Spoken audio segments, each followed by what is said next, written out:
Alright.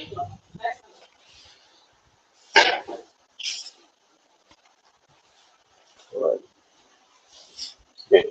Hi guys. My name is Temi, and our workshop today is building on Filecoin, and it's going to be like a hands-on technical workshop. So, a little bit about me. I am Temiloluwa Adelowo, and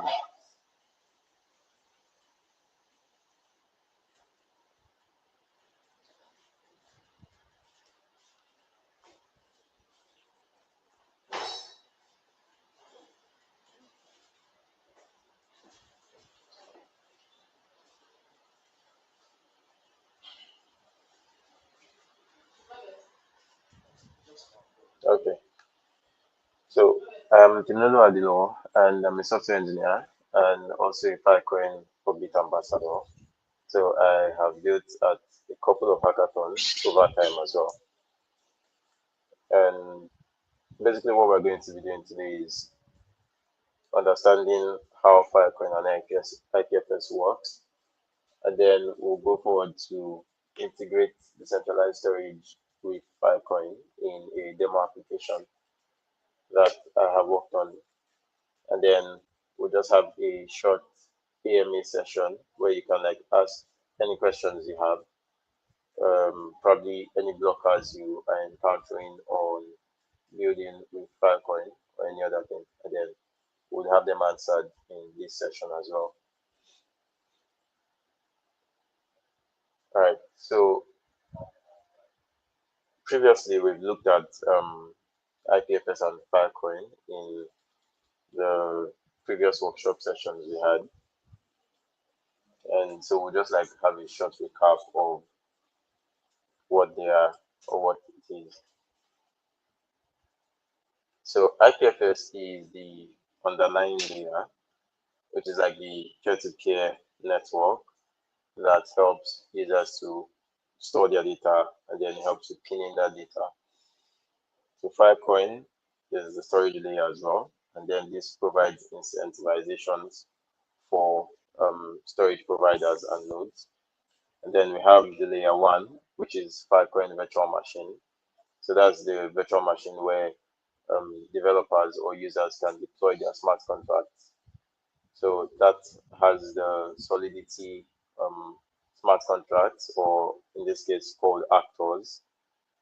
And then we have IPC, which is short for Interplanetary Consensus, and it's a network of subnets, like a layer 2, that enables dApps, scale horizontally on the Filecoin network.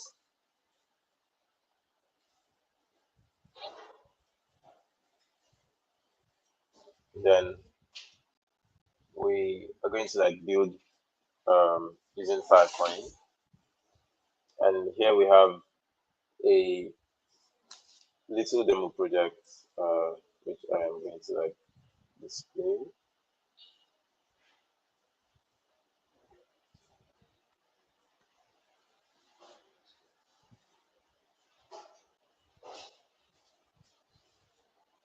Okay, so like my screen is not going to share. Let me put that here.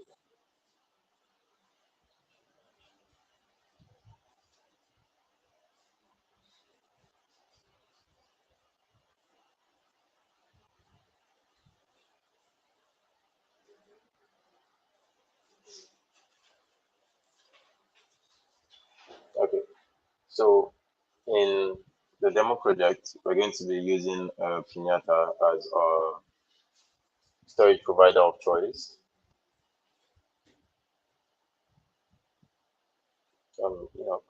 My screen is not showing.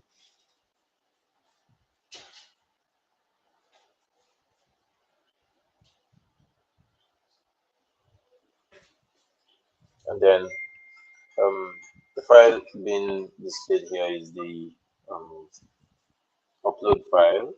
And then we also have the Pinata file. This is the service that handles all file uploads. just going to zoom in so it's more visible.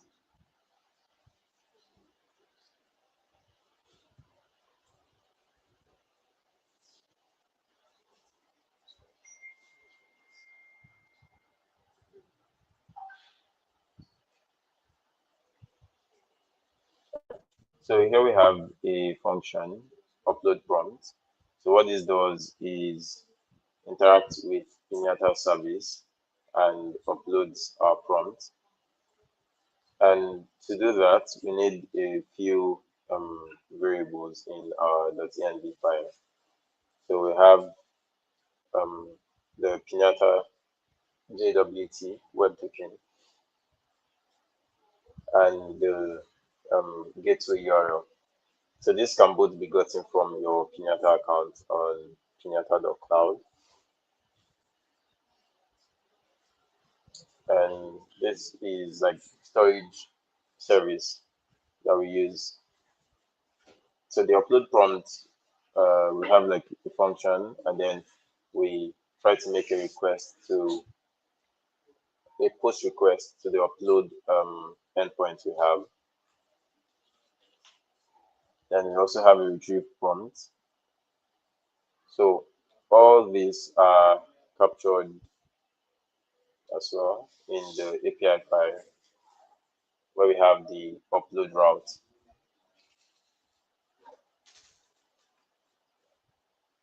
So we use the Pinata SDK to upload our files, and we just try to like define the parameters here.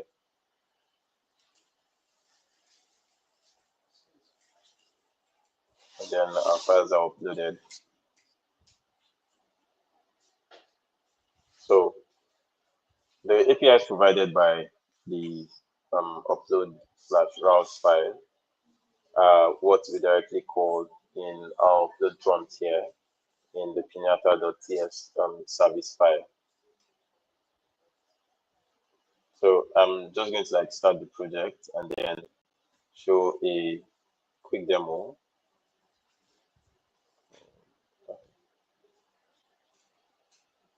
So what the project does is a simple project that helps you as a user to upload your prompts. So these prompts are like prompts you upload on cloud, on ChatGPT, or any other AI service. So the project basically uploads these prompts to IPFS.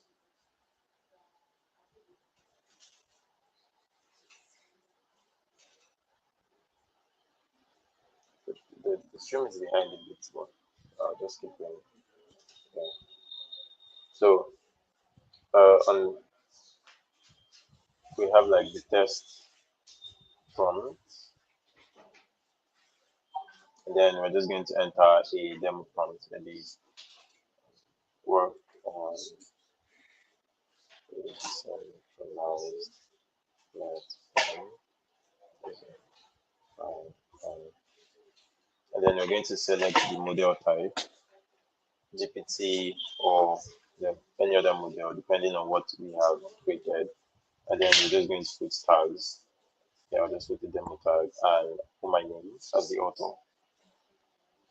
So I'm going to upload to IPFS.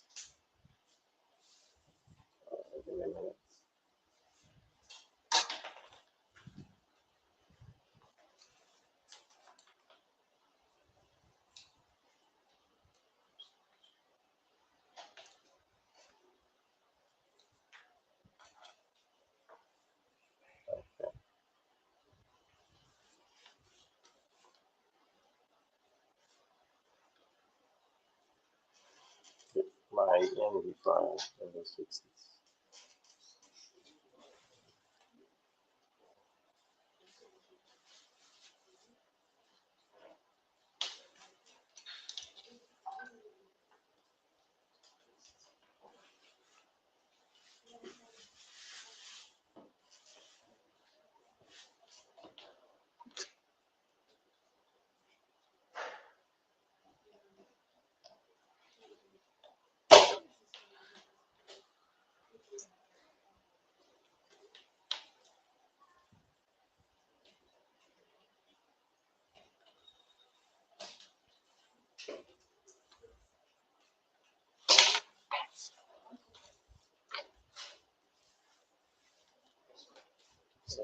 Let me try and fix something.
Okay. So I'm going to like share my screen. So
All right.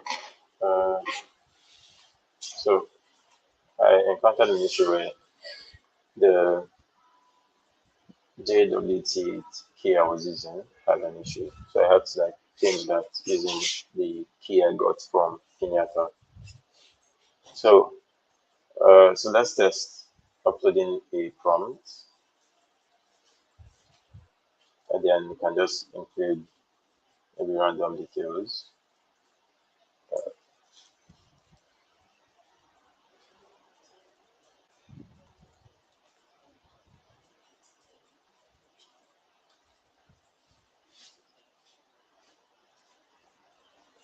Then we just include my name and the author. And once that's done, you can upload to IPFS, then view all our uploaded prompts here.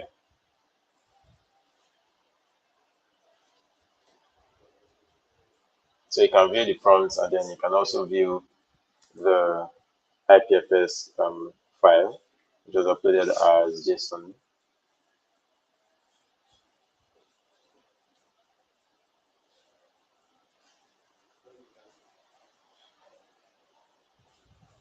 So that's just a basic run through of the whole thing. So this is the file we uploaded on IPFS, and then you can also see like the entire data the file contains, and you can also see like the prompt itself here on the web interface in case you need to like reuse the prompt later on. So that's just like a basic overview of the whole thing.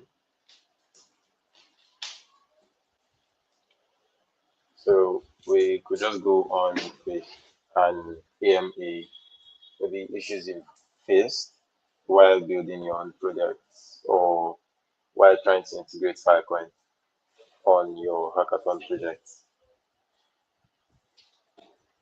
So do you have any questions?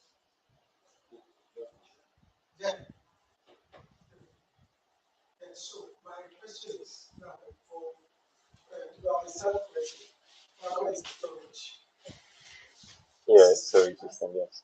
So why am I trying that Filecoin is a storage system built on IPFS. So it just basically enables storage providers to be incentivized. So for them to receive incentives for their file storage. So meaning you are incentivizing IPFS. Basically. So in other words, IPFS was free, you just want to start charging. Not necessarily. IPFS is the peer-to-peer network. IPFS have their normal charges they do for like when you want to probably use more. Yeah, that same charge is what Filecoin is providing. But then so it's almost like IPFS is doing that, maybe giving us free storage for the particular value and stuff. And Filecom wants to make it stricter, wants to constrict us. Not necessarily. Not necessarily. So, both IPFS, the underlying peer-to-peer network, and Filecoin are built by the same team, so it's actually the same thing. So they're coming out just but it's fine. I understand that. yeah. Now, my other question is so technically we are using IPFS and then storing we're using IPFS to hold the data. Yeah, uploading and then data. Storing the public transaction hash, the CID on the blockchain. Okay, yeah. So like normal when you have the smart contract, Yeah, want to still the same thing. much information to the smart contract. Yeah. Now, my question now is so the what's the max, because now we are talking about data, we're talking about AI, we're talking about model data sets. So now we are now constricted, so we are now getting to a constricted point. Before we were talking about user data, we are not talking about taking username, location, blah blah blah. All these things, no matter how much you pound them, they don't weigh much at the end of the day. But now we are talking about data center, we are talking about modules. We are talking about data that will go as high as 10 gig, that will go as high as 50 gig of data, or needing that amount of space. So my question is, going down for this account now, we definitely can't process that kind of thing. So what is the capacity we should be wary of? We should probably limit all our testing to, so that we don't overshoot during this testing period and stuff like that. Okay, what storage provider are you integrating with? Like in your code, your project, you use probably JavaScript, right? Yes. Okay, what package are you using? What are you interacting with to enable storage?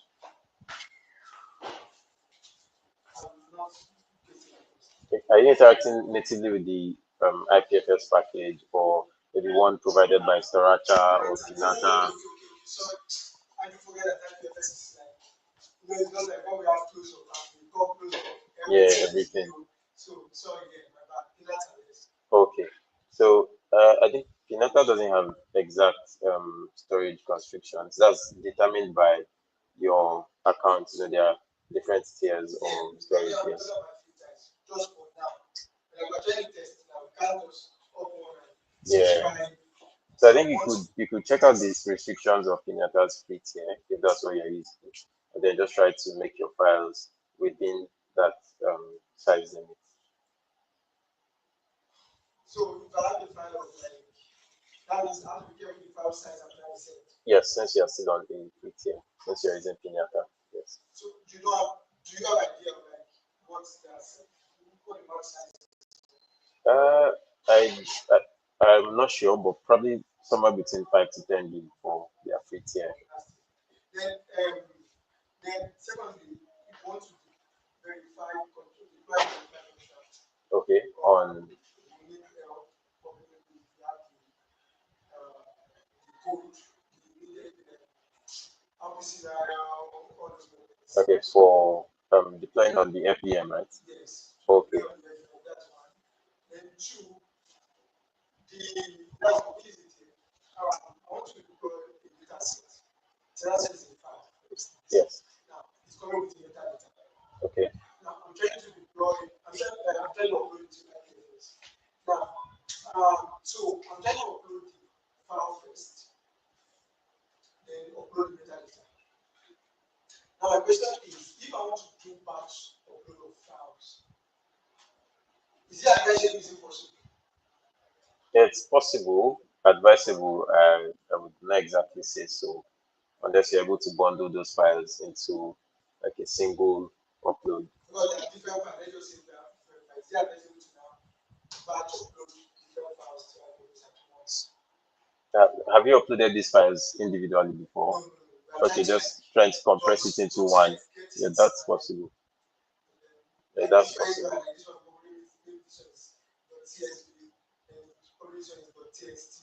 Oh, okay, I get what you mean. Upload it to IPFS As a single file. at once. At once as different files. What provider are you using? I think I've not checked what I'm using. Then, what would I be using?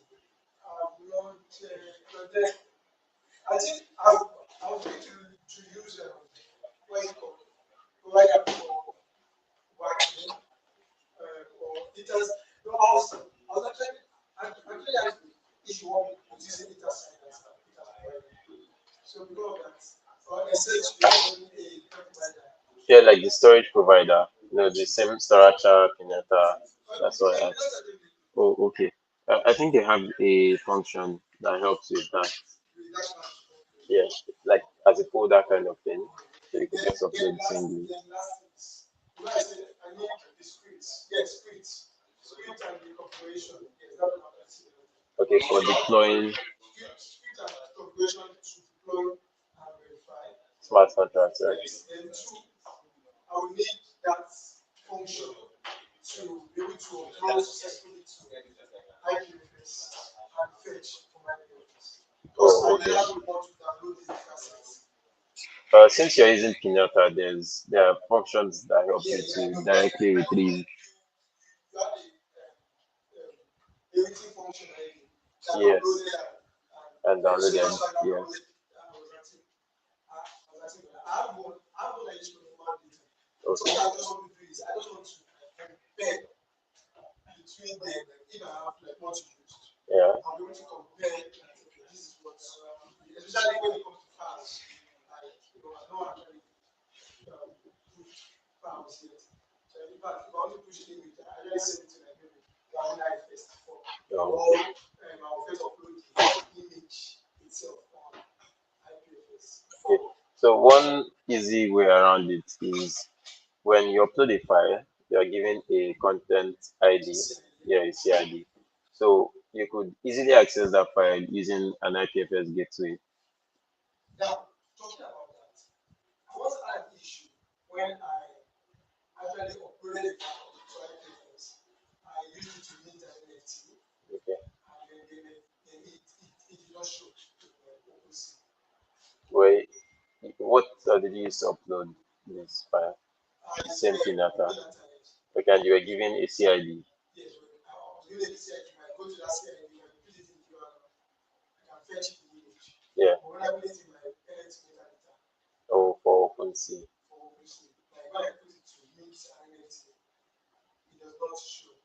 Okay, that should be from the OpenSea side. Updates to Pinata that actually does not allow this kind of like maybe you have to use an image directly, or does image this still works quite alright. Okay, you can upload images, yes, but I'm not aware of the OpenSea issue you had, so kindly help with that. Yeah. Right. So, do we have any other questions?